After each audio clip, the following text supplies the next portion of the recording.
Okay. Oh, we're Hi. live. We're already 10 seconds in and we're just sitting here. Looked like we were stuck and frozen. So we had one for about 10 seconds before it popped in. Yep. Well, hello everybody. This is Beyond the Book with the Shelfies. We're the Shelfies. The Shelfies, yes. Hi. This is Jeremy, and I am Crystal.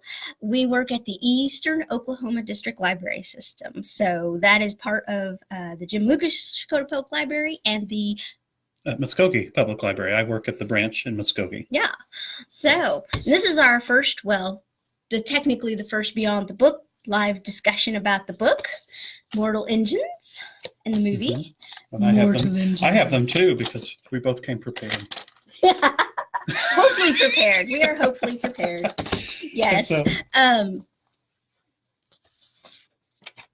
I would too. This is an interactive discussion. Yes. So if you have something you'd like to comment on, we're going to spend some time, hopefully long enough, on some of the questions that we're going to cover today for you to be able to respond.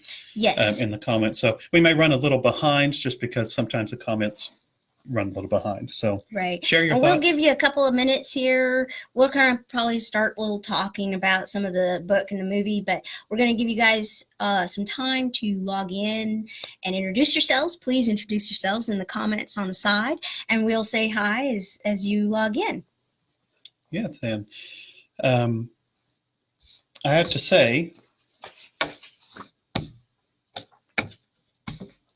I am fresh off watching the movie. I actually never watched the movie until we were doing this, and so I watched it a couple of days ago to see, and that's what I'm more familiar with right now because I read this several years ago, and I haven't read any other parts of the series. I know, horrible me. Well, and it's been a while since I've read the other parts of the series, but I did just reread Mortal Engines, and I watched last night the movie again. So second time around for both of them for me, because when they first came out, I was all like, let's go watch this. Let's go read this. One thing, too, I will make mention of is this is actually part of a series by Philip Reeve. Mm-hmm. Philip Reeve wrote this, The Mortal Engines, and it is actually a 4-part quartet, and I don't know if you guys can see it. It's kind of mirrored there. Yeah, kind of mirrored, but Night Flights is actually a short stories about Anna Fang. So that one is really good. And Fever Crumb, A Web of Air, and Scrivener's Moon. Those are the prequel set. And it is a 3-series book series there, and it is all dealing with the Mortal Engines universe or world, as you may put it. The prequel deals with the creation of the and why the traction shitties came into being and why it was needed. It was needed in that first prequel series, and now they're just a way of life. I will make mention that all of these are available. The Mortal Engines book, the Mortal Engines audio, the Mortal Engines movie, and all the rest of the series and prequel series are available through the Eastern Oklahoma District Library System as actual books, ebooks, audiobooks. You can find them on our Hoopla magazine. You can check them out. We got some really cool smack in Hoopla. I don't know if you can see this. Ooh, look at you. Yeah, Hoopla's amazing. I know.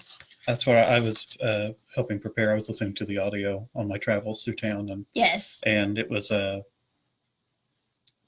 it's just fun to. The reader did a really good job, and he was very passionate, and so he was very enjoyable. So the audio versions of the books are well worth to listen to. So I was going to say, because I didn't actually try any of the audio books, and I've heard that several audiobooks nowadays, they're doing a whole cast for them. There's a lot of them that have a cast, and I think that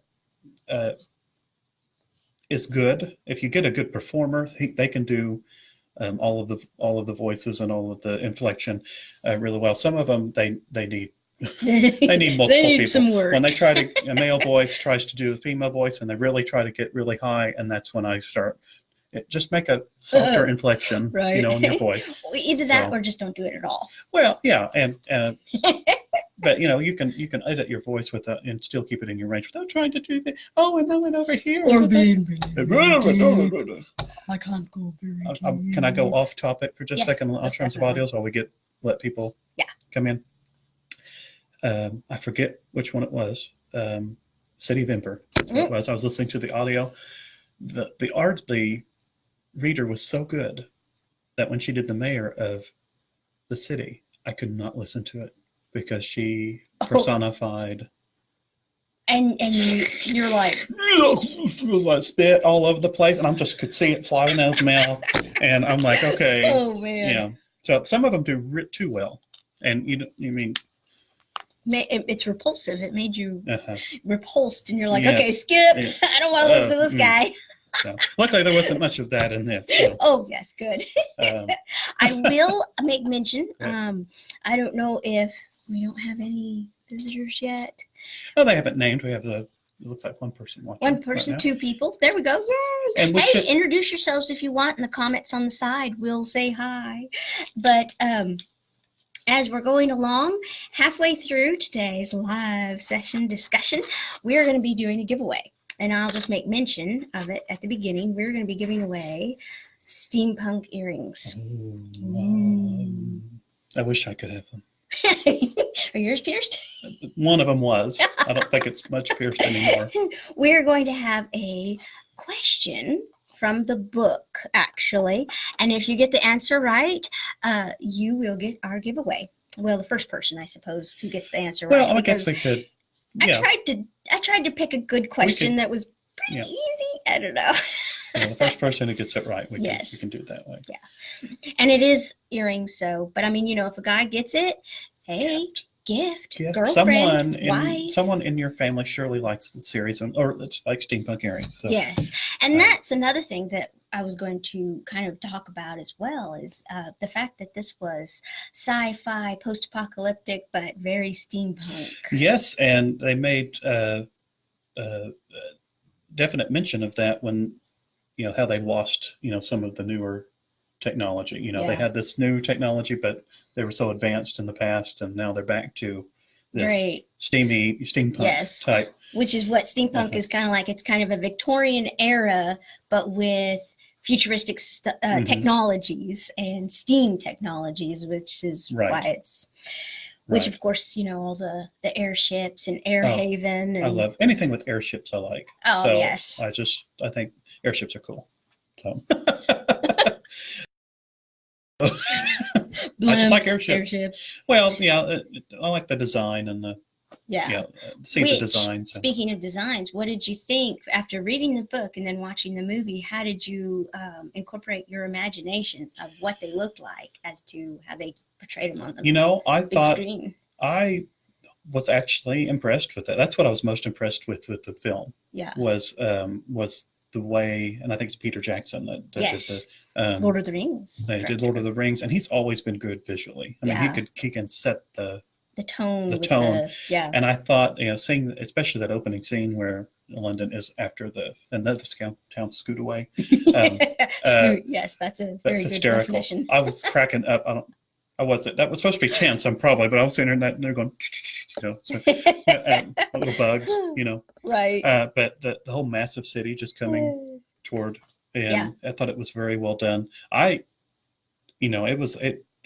anything, it was better than my imagination, which didn't happen very much. Right. So I thought the visuals of that movie, of the it's on the front of this too. Oh, is that the movie? No, that's actually the illustration.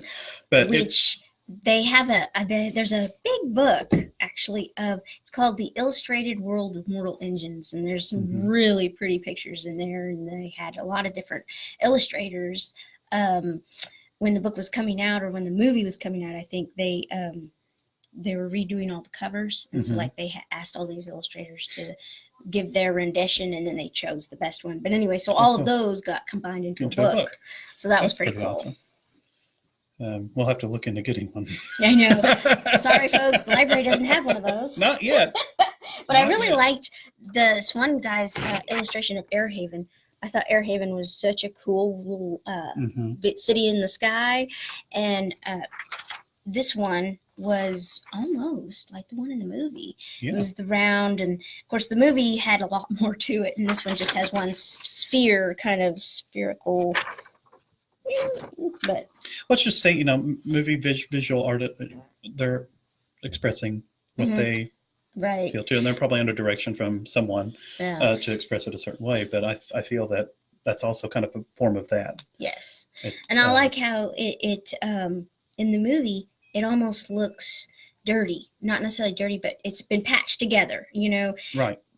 One piece after another piece has been attached, and that's definitely what Airhaven looked like. Oh yeah.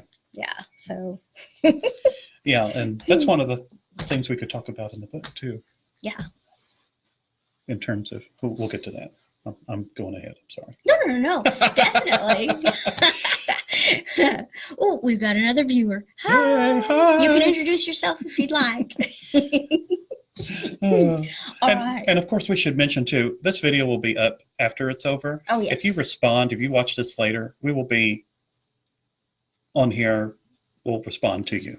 So don't feel like if you're not watching this live right now that you'll miss out. If you put a comment in there, we'll respond directly to you from that off. But please, this is an online book discussion, so you are part of the discussion. So if you would like to introduce yourself, or even ask a question, or bring up a topic or theme that you're interested in about the book or the movie, or the differences, which is what we'll get into. Yeah, we'll get into some of the differences. That's going to be fun. And unless you just really like watching us talk, which I guess we're pretty entertaining, though. I think, don't you think? Oh, I think you are. No. to my detriment. So Jeremy, okay, I want to ask you, the first time you read this, which you admitted it's been a while. Been a little bit. Mm-hmm. When you first started reading this, was it one of those catchy books, like you could not put it down, or did it take you a while to get into it? No, it was really quick. I think I read it in 2 days. In 2 days, yeah. I mean, that's fast for me now because I don't have a lot of time to read. Right, but, life gets in the way. It's not very long. So, I mean, it's kind of the length of like one of the first Harry Potter books, although they get pretty thick after a while. Yeah, they get thick. But I was really drawn into it. I think one of the things that I like about young adult books now is that they're really focused on pulling you in at first, right. And they don't have a lot of time to cover a lot of stuff, so they really have to get right into it. And so this book it's kind of like Hunger Games, where it just grabs you right off the bat. What's going on here? Yeah. And especially since I've not read the prequel series or don't know anything about it when I read it, I don't. Well, the good news about the Mortal Engines, which I thought was interesting, is it can be a standalone. You don't have to read like the prequel series or even the next 3 after this, which of course is kind of fun too. But then after I read the next 3, I was almost like, I wish I hadn't. I wish I had just ended with this one and not read any more. Right. Yeah. But not to say that, a lot of people will enjoy it as well. I'm not saying don't read it. Oh, yeah. Read it, definitely. You'll love it. It just means, yeah. It's like one of those things, box of tissues, or, you're going to get frustrated. Yeah. But when I saw that was a series. Makes it a good series. Yeah. At the end, I'm like, what? Yeah. Who's left? I guess I shouldn't spoil it. Who's what? I'm not going to spoil it. You're not going to spoil it? You want me to spoil it? Yeah, I guess spoil it. Okay. These guys have watched it and read it, right? Yeah. Who's left to continue with? Right. Yes. I completely understand that.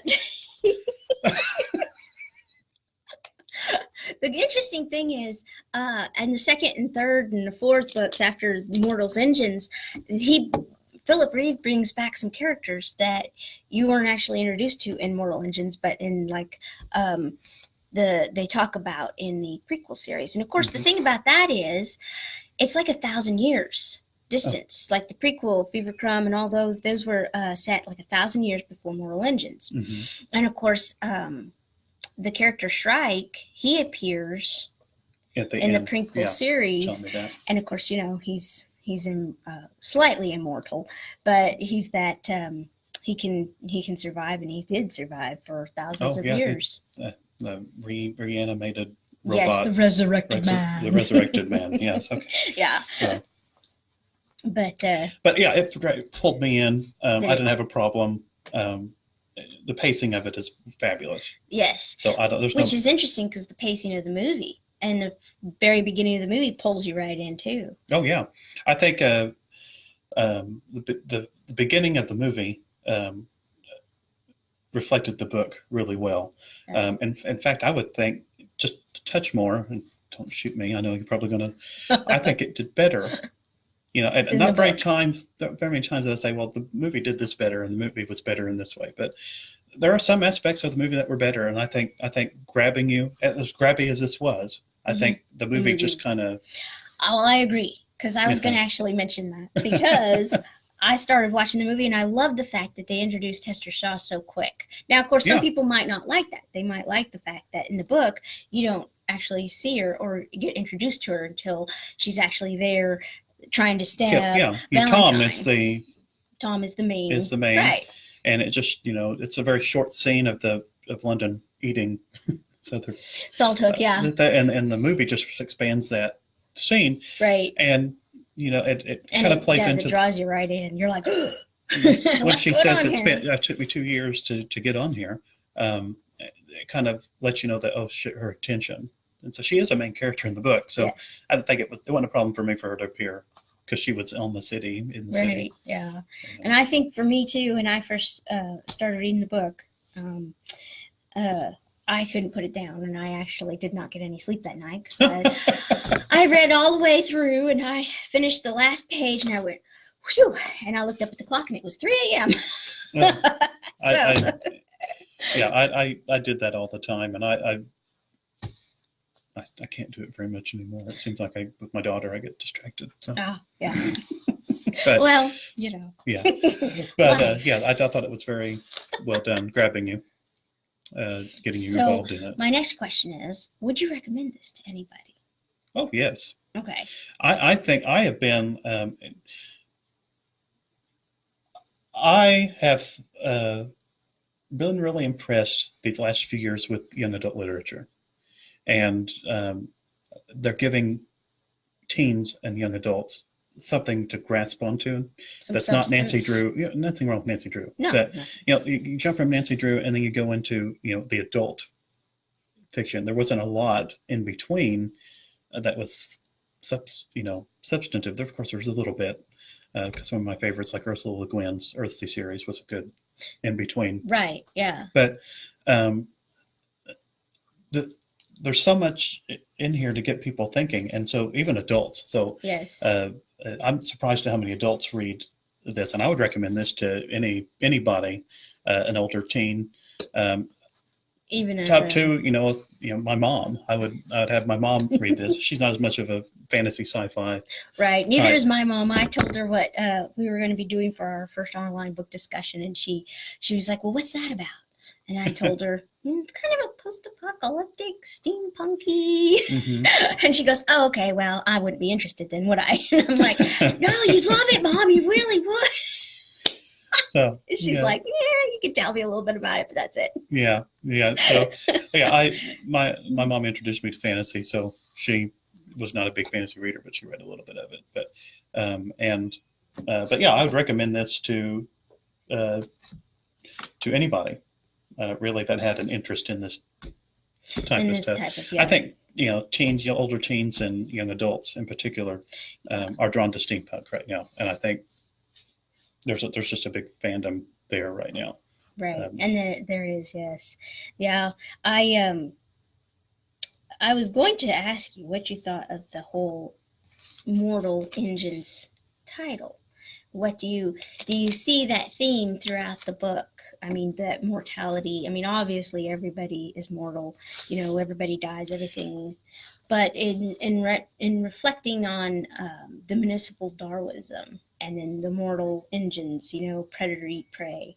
I know you had a interesting scenario of that you were going to talk about. Well, I uh, the whole illustration of a big city eating smaller city, predator and prey, touches on that topic of you know, big, as you said earlier, corporations and stuff, you know, putting mom and pops out of business. I think that's the author is trying to get the smaller thing and making it part of the bigger whole. There's also a interesting class system in here that's a result of that. That where, you know, you still have the very rich, which I think the author is commenting on too. You have rich, and you have this working class that is really kind of the absorbed people, because the people that are absorbed aren't the rich people that are coming in to make, to live up in the bluffs of the thing. But top tiers. There's just so much of commentary in that without him having to expand on it, because it's just like, now an older teen may not get that thing, but I think it's done in a way where if they researched a little bit, they could. Right. It's not like in your face, like he and I didn't feel like I was being preached to. Either. Right. So and if you don't want to have to delve into that and think about that kind of a theme or element in this book, you totally can. You can read it just for fun and not even think about that. Right. But it is interesting that, you know, he slips it in. Yeah. So he slips it in, and it's there, and you know, the whole thing of everything having a life, everything having a beginning and an end, and even. And I know in the movie they touched on it quite a bit about how London's having problems, even the big city, or they're lacking resources to continue. Right. I think that was more of a major theme in the movie. Which is one of the interesting things, is that it's killed by its own logic almost. I mean, you know, the whole municipal Darwinism aspect, which, I mean, you know, the whole predator prey. Once the predator's eaten all the prey, what's going to happen to it? Yeah, and what happens is no prey. Yeah. Left. I mean, pretty soon there's not going to be any more resources. You're going to have to figure out something, which I think is kind of leads to the big major conflict in the book. Right. Yeah. So, which is what, I mean, in the book, Chrome is the main, or the leading bad guy. He's the baddie.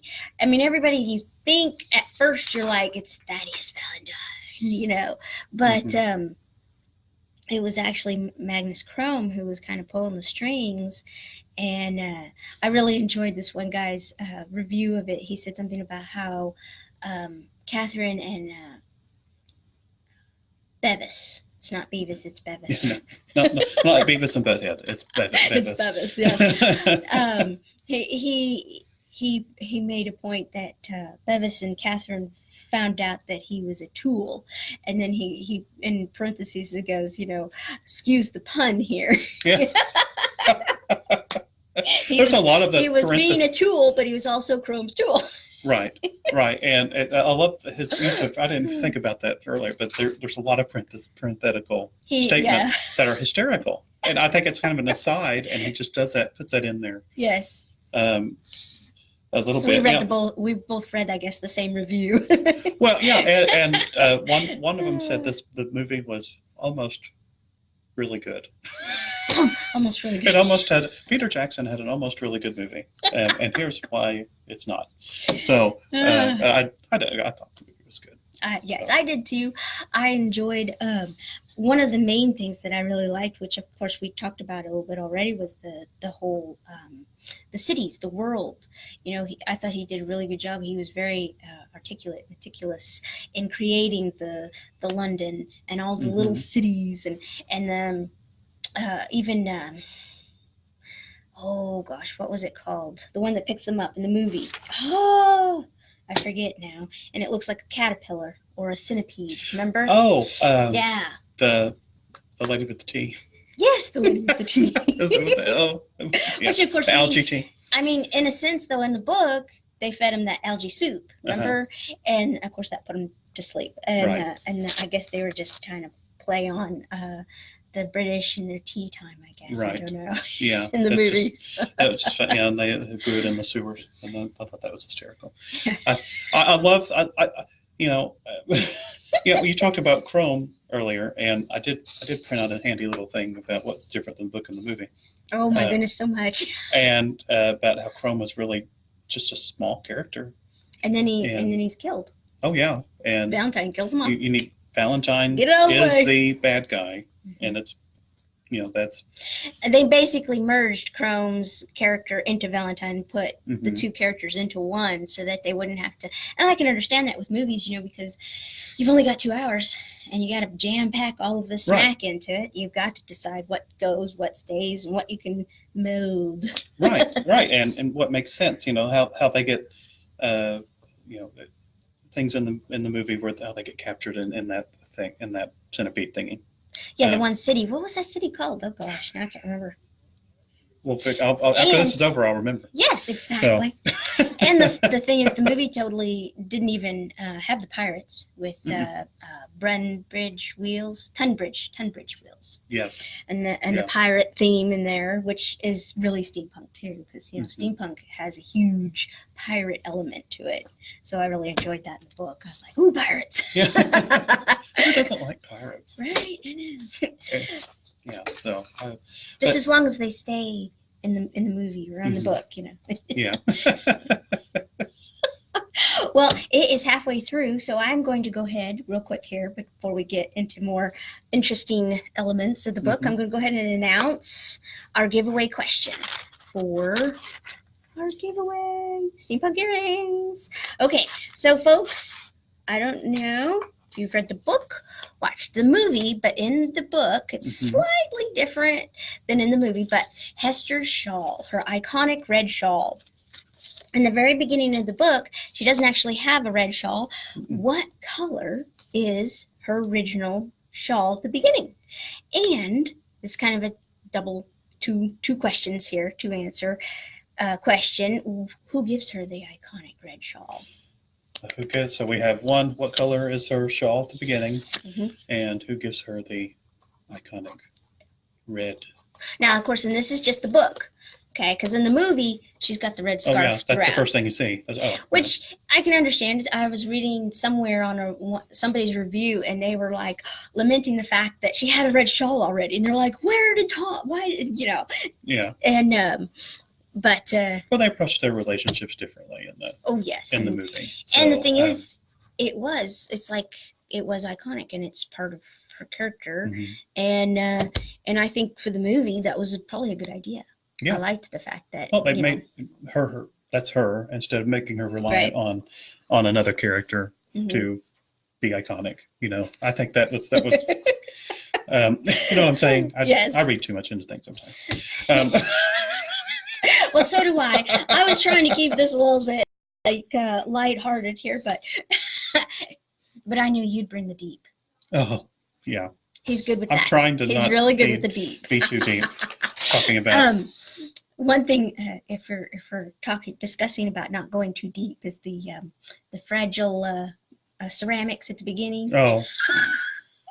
In the beginning of the book, the American deities. The American deities that are Goofy. Yeah, Mickey and Goofy in the book. Which, of course, it's Universal, isn't it? Universal. It's Universal who does the.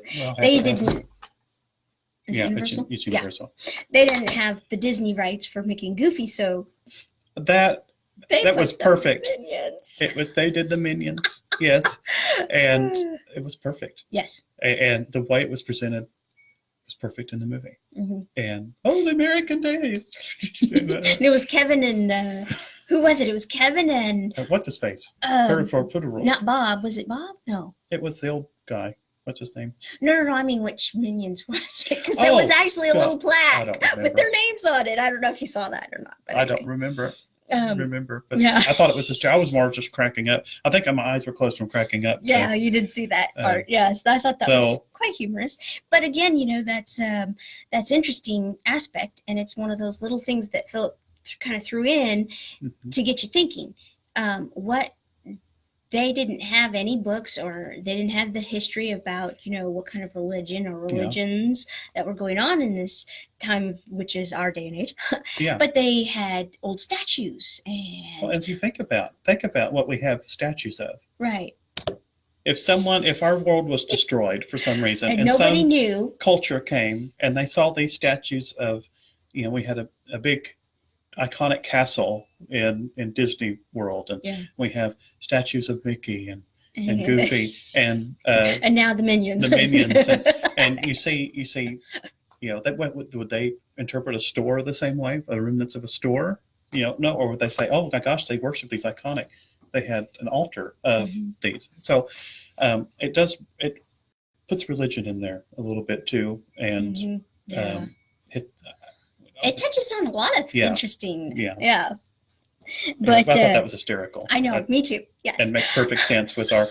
And I guess it could touch on consumerism too. Well, and the first time, about the first how, time what we worship, as far as things and stuff, and what we buy the most. Yeah.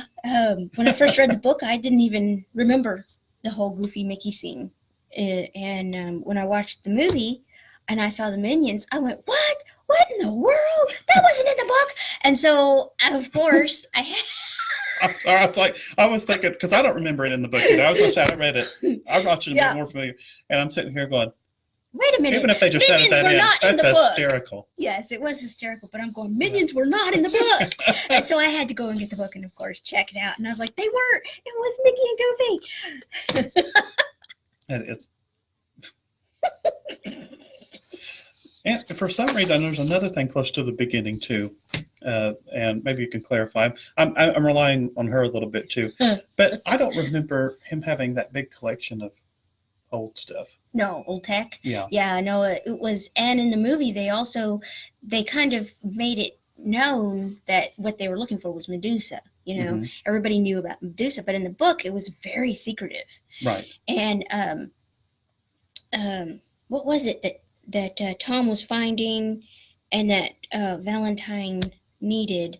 In the movie, it was those little converter power converters or something. Something like that. Or quantum. Does anybody know?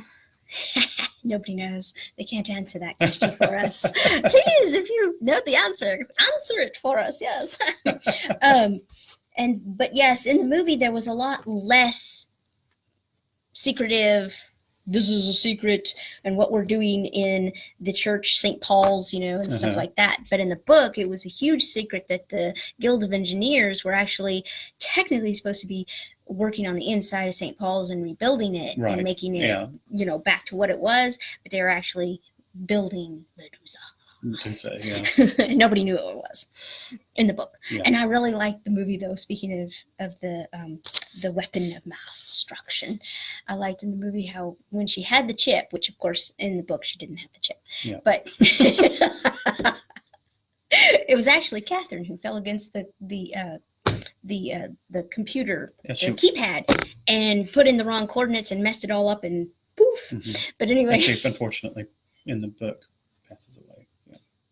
Yeah. Well, yes. That's major differences. Oh my goodness. Yeah. We're getting into the major differences now, which is good because that was going to be my next segue. But I was the Medusa, how her little chip said USA on it, which of course it was a U.S. weapon in the book they were talking about. Of course. Okay. No. Well, they're in England. I mean, I know it is British. It's yes, but and when they plugged it in, the USA spelled Medusa, and so I thought that was interesting. That's pretty cool. Yeah, I was cool. Ooh, that's neat. Didn't see that one coming. No. Which that was kind of going to be my next question. If anybody wants to participate too, you can, give your opinions, your view of what you think of these questions. Please do. The differences between the movie and the ending, which we were kind of touching on about Catherine, and Catherine's role in the book, and Bevis's role, because Catherine drags Bevis into it. Poor Bevis. Oh, no. Yeah. He didn't want to be a part of it. At first. Yeah.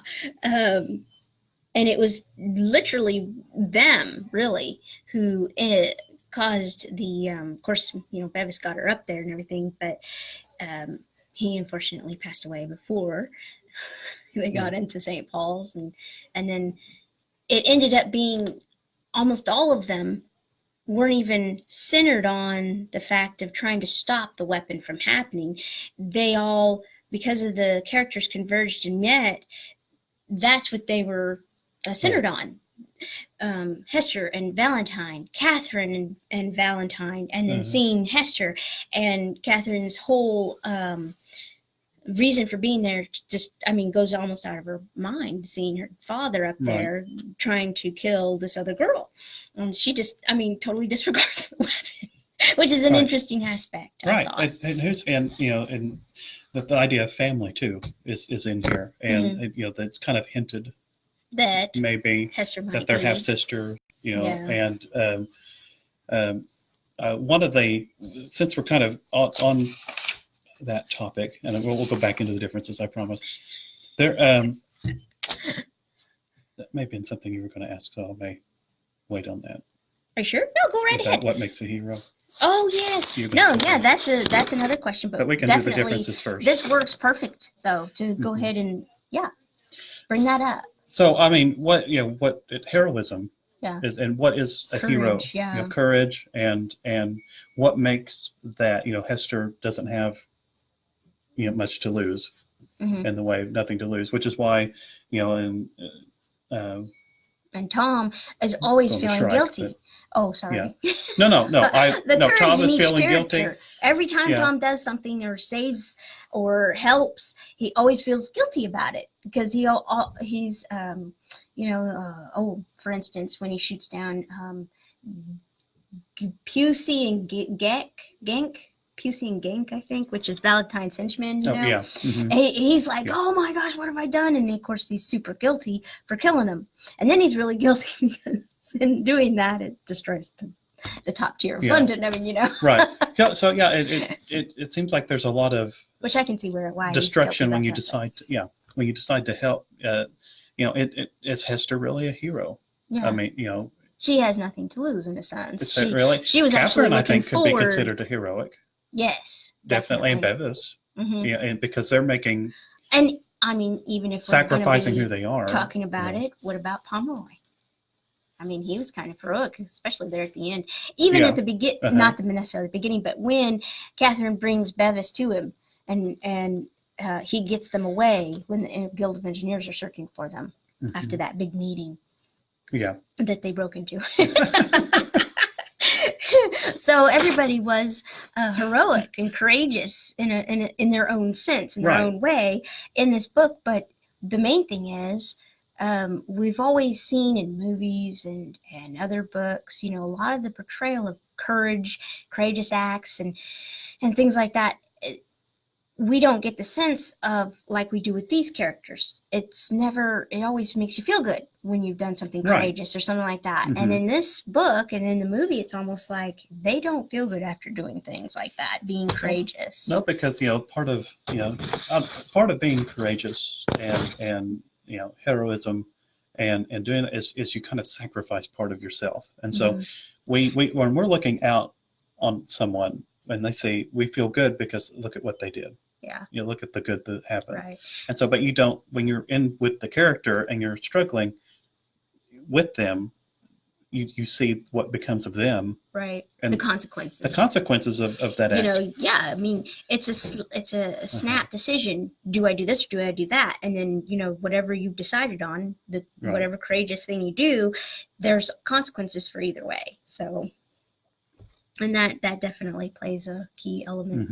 And that, Philip Reeve, he writes that into the character so that you see that. And a lot of times we don't see that like in movies or other books, you just see them doing something courageous. And the result of it. Yeah. And I think that's one of the things in this book that he does well is he touches on what is courage in different formats, because you could even characters like Shrike and even Valentine, but some of their stuff is courageous. Yeah. In their own, in their sense. Yeah, in their sense. There's, in their eyes, or their. It does take courage to do what he's doing. Yes, and I mean, his major goal or drive for what he did was for his daughter.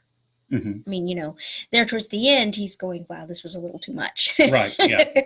But you can kind of feel a little bit for him in that sense, that gives you the reason. He definitely had a reason for his actions as well. Right. And it's not until something happens to his daughter that he kind of pops him back. Yeah, wakes up, and he's instead of the good, it's now there's no reason for the good, because it's gone. His daughter, and he killed her. Well, so, even before that, though, when he gets back after destroying all of the air brigade in Shangguo. Shangguo. Let's see if we can watch the movie. They say it really well. They do, yes. Like, are you saying that I didn't say it very well? Well, no, I think you say it fine. I can't say it, so you say it about as good as I do. Okay, there you go. Oh my goodness. Anyway, he gets back, and he's expecting the hero's welcome. He did what Chrome wanted him to do. He succeeded, and he's super excited to see his daughter again. But the very first thing he sees from her is, oh my gosh, she's found out everything about him now, and she doesn't like him anymore. And that's where it begins to crumble for him. Right. So, and of course that's in the book. In the movie, it's, slightly different because he's Chrome and Thaddeus Valentine. Right, yeah, those characters are together. Yeah, so you don't get that father-daughter. The actor who played him was really good. Oh, yes, Hugo Weaving. Yes, very good. Mm-hmm. Hugo Weaving, yeah. Yeah, I like him. He's a pretty good actor. But that's kind of where you miss out just a bit in the movie for the father-daughter relationship. Well, Catherine is downplayed so much in the movie. Ooh, yeah. I mean, not that the character wasn't good. I mean, I think it was well portrayed. Mm-hmm. But there's just so much of her investigation that's But there was gone. 2 hours. And, of course, in the book... With Peter Jackson, he could have gone 3.5. Yes, I know. I don't know why he was limiting to 2 hours, but well, it wasn't him. It was somebody else in production. They said 2 hours, and that's it. That's all you get. He was like an executive producer on this. We were reading some reviews and things, and there was interviews or something. Somebody was talking about it. I was reading somewhere, and it was quite humorous. But anyway, so yeah, in the book, you could say that she is one of the main characters. I mean, there wasn't just one main character. I mean, it does follow Tom a lot more than anybody else, but so yeah, and then the movie, she was very definitely downplayed, but she does make, in the movie, the character does make the effort back up in a sense because she saves London. Right. She's the one that gets the engine stopped, and she's the one that's still there to stop the city and opens the jaws. The jaws, yeah. Because they eat. Well, that was kind of... we got a like, because somebody here, hi! If you want to, you can introduce yourself or even make comments on some of the questions and themes that we're talking about. So, but yes, Catherine is definitely, she needed more. She definitely did need more. Well, and in the movie, she survives. Yes, and London survives. Mm-hmm. Yeah, London which is survives. An interesting thing. And I kind of find it interesting that in the movie, Airhaven, bye-bye Airhaven. Mm-hmm. In the book, Airhaven survives. Right. So it's kind of they flipped. Yeah, they flipped it. And then, of course, in the book, London is... the gun implodes on itself and destroys the whole thing. Gone. And that's what I'm saying is, like, after reading this, you wouldn't expect there to be a sequel. You've been like... I mean, I think, yeah, what do I remember? I think it just kind of ends, doesn't it?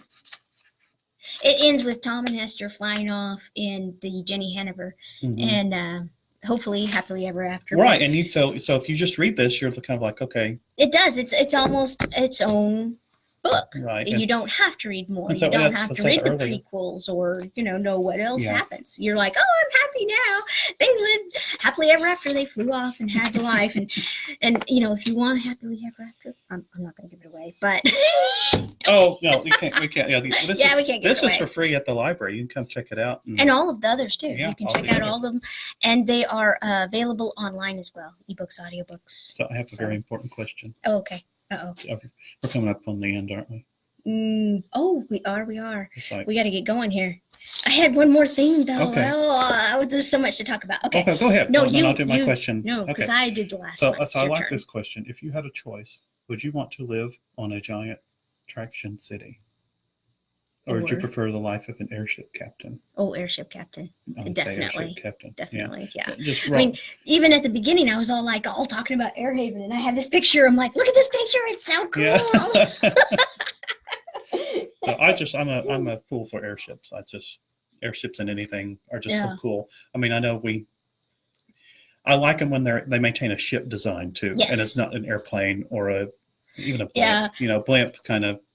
The illustrations and even the kind of description in the book of the Jenny Hanover, which is Anna Fang's ship, the iconic red again, which is another interesting thing. Well, anyway, we're too late to go into that. Well, if you want to talk about it, comment. We'll definitely. comment. Yes, but. And it's described as blimp-like with the gondola underneath. But in the movie, it has its wings and it's got the gondola, but it's less blimpish than in the book description. But I still loved it. I like that in the book she says, "This is pieced together from the best ships around." That's one of my favorite lines. I know. I love Anna Fang. She's a very interesting character. And one of the reviews, they were trying to describe her, and she was like, "She can cut your throat 1 second, and the next she'll bake you cookies." I was like, that's just so fun. You don't get much of the cookie baking in there. No. It was just trying to describe her in. No. I know that you get more of that in the book, though. I like. Yeah, yes. The book, she's more. Oh yeah, that's in the movie. That is true. Yeah, in the movie, she's a little bit more. Well, she's like a wanted sword, wanted refugee. Anti-tractionist. Anti-tractionist, know, and she needs. Yeah. One of my favorite actually quotes or lines actually comes from the movie, and it's an Anna Fang line, and I really liked it. I don't know if you have a favorite or not, but I found one, and it was, "I can face anything, even death, as long as my spirit is free." I like that. Do you remember that line when she says that? Roughly, which is interesting. And I suggest go look for it now. that if you liked Anna Fang in the book or even in the movie, I would suggest watching. It's called The Night Flights, and it's short stories about Anna Fang. And now I'm going to have to read the rest of the series because I want to read the rest of it. Although you told me. No, it's good. It's good. Okay. But it's not. But it's like. What happens is not good. The books are good. Right. The books are good. Okay. Yes. Very good. It's like, like if you read the Hunger Games series or even... yeah, that was just a joy. I know, wasn't it? I felt so happy. Divergent series. I was so happy. I know. Yeah. I'm just really happy after reading this one. That's why I mentioned a box of tissues. Tissues. And, but anyway, yeah. Mm-hmm. At least I didn't want to throw this book across the room when I've been... Yes. Some young adult books have made me. Some of these, they're so good with getting you in tune with the characters, and that's why it seems like the focus is more on that rather than. And when I think about it, Philip Reeve just does such a good job incorporating it all together. Mm-hmm. I mean, there's no doubt where you are, what they're doing, what their motives are. Yes, the one thing I was always just like, he's really good at creating the character, making you love them, and then killing them. Mm-hmm. And they don't last very long. Yeah, he's the George R.R. Martin of young adult literature. Well, to a certain small degree, because they do survive in a book. It's not like they die, like Tom and Hester. They survive in at least 2 or 3 books. I know, sorry. Oh my. Okay, well, it looks like that because I don't see any comments. No. And so what we may do is open this up, put it as a written comment. A written comment, okay. At the question, and answer this question for prize, and then we'll do a first one.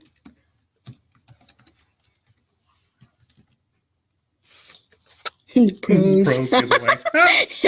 I'm coming at the keyboard kind of cattywampus here, so. I will just make one more comment while you're typing, and that's I thought the character of Shrike in the movie was much more fleshed out in the movie. Yes. Well, let me put it this way: I was more connected, emotionally connected to the character in the movie. I thought the relationship with he and Hester seemed much more real in the movie to me. Yeah, and the death too, his death. I mean, you really connected with him there, and it felt complete as far as him and Hester and their relationship when as Shrike died, and you felt like release almost, for Hester and letting him go, and it, being able to at the beginning. So the question is again. In the book, at the beginning of the book, what color was Hester's shawl that covers her mouth and her scar? And at the end, towards the end, who was it that gave her the iconically red shawl? Who was it? And if we can't, wait a minute, I spelled beginning wrong. Hang on, one more N, sorry. And I'm just typing this up here. Continue, please. Oh, no, I just think, I feel, I really felt, I actually shed a little bit of a tear when in the movie. Yeah. Not necessarily an actual tear, but like, yeah, I'll just it was complete, as you said. But it left you like, man, if he were to survive, what would their relationship be like now? That's what I was thinking.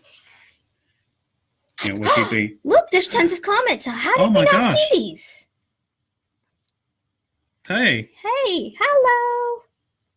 Why are we not seeing? Oh, Lynn Mac. Hi, Lynn. Hey, Lynn. He's the one that did. Titles are backwards on camera.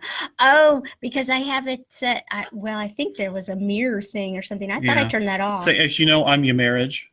My name's your marriage. No, I'm sorry, we did not see the comments. They weren't popping up at all. I don't know why they didn't pop up. That is so weird, too.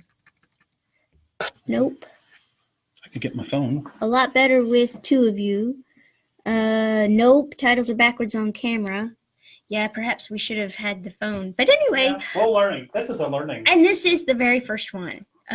There will be more, hopefully. We're going to cancel, aren't we? I know. We might get canceled. One episode into the first season. Well, bad reviews. No, please give us good reviews. I'm going to go on and we'll look. Okay. Look at Jeremy is going online on his phone so that maybe we can see some of these comments, because for some reason the comments here are faded out and there seems to be more of them. We're talking now. Okay. Go away. Go away. You want me to go away? Okay, I'll go away. He's going online on his phone so If that you can maybe hear we us. see some of these Here, comments. we'll just turn it down. Okay. Oh, sorry. Lynn was the only one. Okay. But thank you, Lynn, for participating. Hopefully you enjoyed the our review, and thank you for saying it was fun. We put it in text, so if you look it up and want to answer it, and anybody, even after we have gone off, which we will be going off here in a couple of minutes and wrapping this up, but because this was an hour long lunchtime. If you had a good full hour lunchtime, you could sit here and eat your sandwich and watch us be goofs. Well, there's no other option when I'm in the picture. That's right. To see a goof. So, but I love talking about books, and I can ramble about books all the time. Yes, so, yeah. One thing I really enjoyed. I mean, like I was reading this one review. Somebody was talking about how they were able to do a interview with Philip Reeve, This was when the movie had come out, and they were talking about how their favorite character was actually Shrike in the book. And the movie hadn't come out yet, so they hadn't seen the movie yet and the movie version. But they asked him, why did he name him Shrike? And just like we were discussing with themes and their deeper meanings in the book and things like that, Philip Reeve likes to have those interesting elements, and names do mean something. I mean, there are a lot of comical names in this book, and some things that, if you think about it, they're coming from, thousands and thousands of years from now, this time and age, and there's some really humorous names. But Shrike's name was perfect for him because he was named him after the bird. The shrike bird that takes their the worms or the grasshoppers or whatever their prey and impales them on something sharp and saves them for later so that their bodily fluids or whatever drains them. Really, I looked up the bird and watched and not watched, but read the description and what kind of, and they're the cutest little bird. I mean, really, they do look super cute, but dear fishy, stupid prey. I love that, though. I love the deeper meanings and the reasonings behind names and things like that. So and he almost, we could put that out. He almost wasn't Shrike. He almost wasn't Shrike. Oh, yes. Speaking of copywriting and all that with the Minions and the Disney characters, they actually did not, they weren't going to call him Shrike in the movie because of a copyright issue with a Dan Simmons sci-fi series. His character, his main character in that series was called the Shrike. And interestingly enough, he was kind of an automated half robot, half man kind of a character. But anyway, they were going to call him Grike. Look up Grike and see what. Yeah, is there a bird named Grike? I don't know. Is there a Grike? Grikey, that's what I was like. Grackles. Grackles. Anyway. But yeah, I'm glad they didn't name him here. Grike. I was reading this summary I would look at, and it said called him Grike, and I'm like. Well, and the interesting thing is, before I read about the. And in fact, in that interview with Philip Reeve, Reeve was talking about how they had contacted him and said, "Is there another name that we could use?" And all he did was Crike, which of course what Jeremy just did, Crikey. Crikey. I was thinking. And he went through basically the alphabet, just with instead of Shrike, Grike, Dyke, Yeah. And he came up with Crike. Great, that sounds okay. We'll just throw that one in. Yeah. That was pretty funny. Wow. But anyway, all right. Well, we were pretty much wrapped up. Is there anything else? No, I just I really enjoyed finally watching the movie, and that it was actually pretty faithful to the theme of it, even though it had to take stuff out. But I'm okay with that usually. They merged a lot. Yeah.